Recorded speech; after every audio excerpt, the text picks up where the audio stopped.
povedať to naplno a nepolavovať to nevie hocikto. No hocičo, čo trápi nás, keď sa topíme v pocitoch, je o ničom si myslie, že sme sami a že boli to. A veľakrát sa stane, že ten človek nehovorí to. Chce to rozsah, nebyť pod psa, chceš byť vodca v roli otca, musíš mať aj trpezlivosť, inak budeš navždy znudený host. Nie je to povera, prišiel som povedať to, čo mám na srdci. Môžete ma doledať, aj keby mám ísť po kolenách. Pozeraj, hnevá ma to, keď ste dutí jak polena. Čo teraz bude, to netuší nikto, no pár modrých hlupákov nevie byť ticho. Tam niektorí čakajú na druhý príchod a ďalší zas hovoria ľudí o čipoch a myslia si, že sme tí tuci. Len my, čo sa snažíme pokojne počkať tie dni, to na série, keď niekto tu rozmýšľa ričov a snaží sa urobiť prevrat jak Fico. Chce počúvať reči politikov a pritom byť obeťou jedného z trikov a dosť.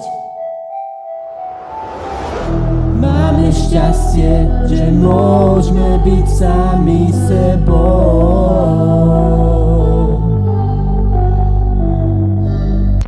Je ti jasné, že sa nezhodne každý s tebou.